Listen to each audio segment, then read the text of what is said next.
Welcome to the Canada Organic Trade Association and the Canadian Organic Growers. My name is Matthew Holmes. I'm the Executive Director of the Canada Organic Trade Association. We reach out to consumers in Canada and to the government to ensure that the organic sector continues to have an opportunity to grow in Canada. I first got involved in organics back on the East Coast. I was living there with my wife, and she was involved in organics, and we were learning and being introduced to a lot of organic farmers and just getting to spend time on their farms, getting to know them. I loved what they were doing. At that time, we had our first child, and you bring this perfect thing into this kind of polluted world, and the one thing that you can really control is the food they eat and what they're exposed to in those early years. And so I think at that point for me it was a turning point. It was really where I got invested in organic.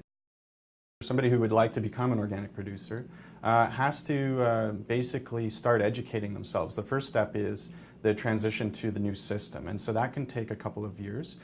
There's a minimum typically of 3 years before a farm can become organic in Canada. After that third year of transition, those products that are harvested subsequent to that can become organic products. There is a lot of paperwork, there is a lot of work. It's not easy farming, but it's very good farming, and we have a system of support there that's in place. I'm Andrew, and we're at Woohoo Farm. We're in Picton, Prince Edward County, and we started about 4 years ago. Me and my business partner Greg and his family. They bought the farm, and we moved out here. I moved out from the West Coast 4 years ago, and they moved in from Toronto 4 years ago. We're farming, mostly we're doing pasture-raised pork. We also do some turkeys, some chickens, ducks. We have some sheep back there, and a few beehives as well. So a little bit of everything. We're not a certified organic farm. There's never been any spraying going on the farm. Prior to this incarnation of the farm, it was a sheep farm.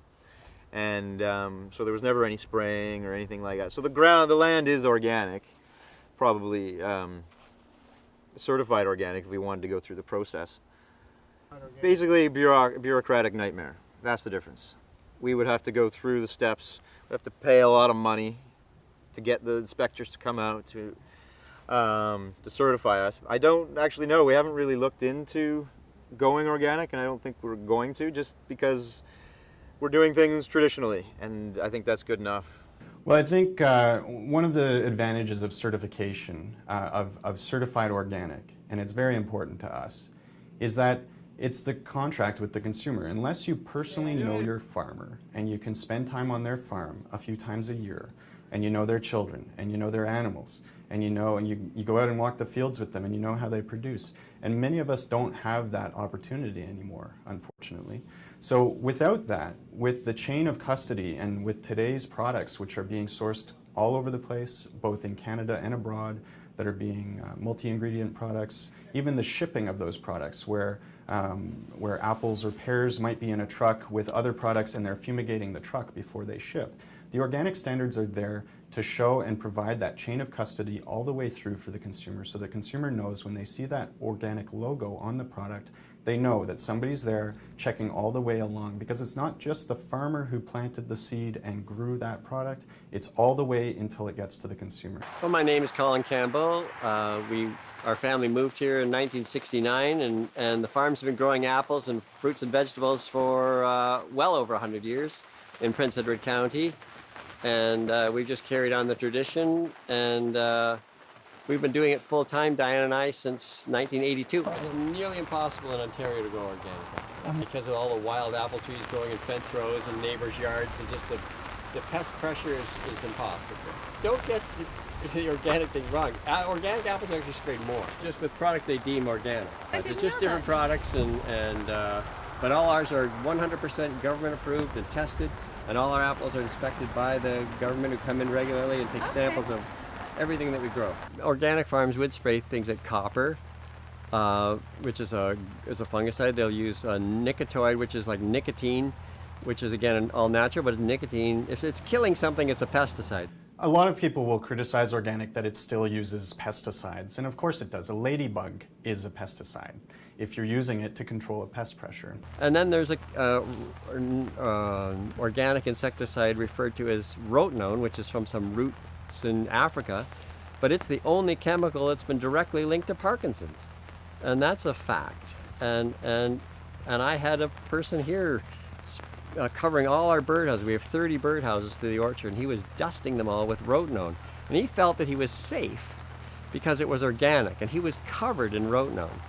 His blue jacket, I vividly remember it, was just white, but he felt because it's natural and organic, he was safe. He has Parkinson's right now. You'll often hear claims that we use rotenone, which is actually false because it's illegal in Canada. So you'll hear a lot of that out there. But in reality, what organic does is it gives a list, a very prescriptive list of what you can use and how you can use it. It's transparent. Any consumer can go online and find that list. They can investigate it, they can look into that, and they can decide whether it's good or not for them and their values. The rest of agriculture, anybody's guess, right? They have their own list of toxic chemicals, persistent chemicals that are mixed in all kinds of different formations. Nobody will disclose what those are.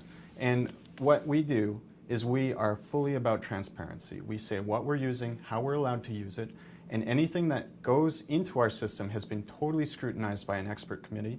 It is backed by the government regulation, and everything in there will break down over time because it's based on a natural system.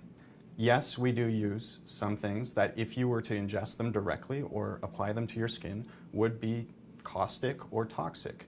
We're not suggesting you use them in that way.